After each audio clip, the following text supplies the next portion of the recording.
I'm out here grinding at Mount Lofty. I've come up from Waterfall Gully, cruised up the path, Pioneer Women's, up the Bullock Track, up a bit of Devil's Elbow to Crafers, and then dropped in on Ewok. I'm just about to do another lap of Ewok because it's running pretty well, and starting to kind of fine tune the setup of this bike as well, which is good. So I found my initial setup and kind of everything I've done to set this bike up has been surrounded by the basis of 23 millimeters. So Transition recommends 20 to 23 millimeters for sag. So assuming 23 is at their high end of the spectrum. Hang on, a bit of a climb here. Oops. So I've been setting my bike, and that's sitting down sag as well with all your gear on. I've been setting my bike up at 22.5 to around the 23. Never gone deeper than 23. And I've found that regardless of spaces at that sag, it's always been choppy. It's always been kind of shitty at the back, not very enjoyable at the back. And I've had to slow the rebound right down because of it. Now, the detrimental effects you get from running a slow rebound, there's obviously positives depending on your setup, but for me, you lose grip, you lose playfulness, and the bike just doesn't feel the same. It's choppy. The shock's not getting to the next hit in a soft part of its travel, so you're just copping it. So I like my rebound fast. So today I've gone just over 23 millimeters on the sitting sag, so it's not quite 24, it's probably pretty close to 24, and I've sped that rebound right up and given it a click or two of low speed compression. I just did a run down Ewok, kind of like a half run, and then walk back up a section, another half run, walk back up a section.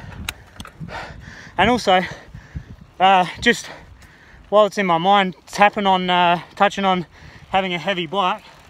So this is the heaviest bike I've ever had, outside of downhill bikes, heaviest trail bike I've had. So it comes in as it is. I've got the double down on the back now, so, but no cush core, just for an experiment. I do like the cush core, but it's not bad, hey. It doesn't suck. I think weight does play a factor for sure in how well a bike climbs, but a much bigger factor is this geometry. So this has got a steep seat tube angle. I think it's 76 degrees. Now, my remedy might have been about 73 something, but it was nowhere near. It definitely didn't climb as well as this thing. This, I don't touch the cheat switch, leave it in all the way open the whole time.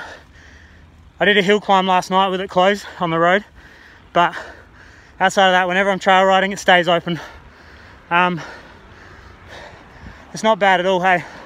I'm climbing up Devil's Elbow now. We got a tail here. He's gonna smoke me, but it's certainly not hard. Got a double down. Hey man, how you going? Yeah. Thanks man. It's got a double down high roller 2 on the back. I got the 3C max grip EXO 2.5 DHF on the front. If you're worried about it, about climbing a heavy bike or thick tires, just get stronger. It doesn't hurt. So anyway, back to setup. Softer definitely gave me more compliance, 100%. And then speeding that rebound up gave me more compliance and more playfulness and made the back end feel more efficient. So I've got the 0.2 spacer in there. Again, I took it out the other day and now I've put it back in. So I'm really back and forth with this, but I'm determined to find the right setup so I can give this bike a proper review, because there's no point in giving it an opinion when I don't have it set up correctly. So doesn't do the bike any justice, even if it doesn't turn out to be a very good bike. I've got to give it every chance. So back to it. I'm going to keep grinding. And if you got any setup issues or questions about setting suspension up and all that jazz, just hit me up and I'll see if I can answer it, and maybe even congregate a heap of the questions, and I'll put together a bit of a maybe 10 questions with MTB Telly or something. That'd be pretty cool. So yeah, just thought I'd update you how I'm going, and don't be afraid of a heavy bike. Light is good, but heavy's reliable. So yeah, you want strong, you want to find that happy medium. If you can afford carbon, plastic, get a Lego bike, I don't care, doesn't matter. But yeah, strength over weight is my priority. Enjoy. So I've just done a few runs, been up Ewok twice, or down Ewok twice. Then I did the Bullock Trail twice and finished on Twisted Gum. So first Bullock run wasn't too bad. Then I fine-tuned the fork and the rear shock.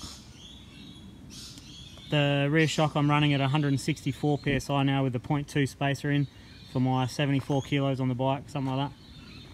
It's just under 23, just over 23 mil, so it's almost 24 mil of sag. So it's nice and deep in that sag with the rebound much faster than I've been running it. So rebound's at 7 clicks from close, so it's basically halfway through. I've got 2 clicks of low speed compression. 1 click of low speed compression. So if you come from fully open on that low speed compression on the shock, you feel the first detent, which is like a quarter of a turn in. So that's 1, and then the next one, I'm on that next detent, so 2 clicks in, and it's excellent. The back end's feeling much better. I'm able to turn the back end wherever I want it, instead of it hitting something and darting up and taking my control away for that split second. So heaps more control. It still heaps fast. Like I said, I got the 0.2 in there. The back end's way more composed now. I PR'd Ewok, I PR'd the Bullock track, and I PR'd Twisted Gum as well, so it's feeling much better. I did clip a tree towards the bottom of Twisted Gum, that slowed me down a bit. I just smashed my finger into the tree, like, it's a bit of a fat finger, so that'll be a couple of days, get rid of the bruising. But it's been a long time, and finally can say that this thing's singing. I've had it pretty close a couple of times, just incidentally, but now being precise about this setup, I think it's 164 with the setup that I've got now is excellent. I might still dabble, see how it feels with, probably won't go no spacers now. I like that amount of progression I got there. It doesn't get hung up on anything.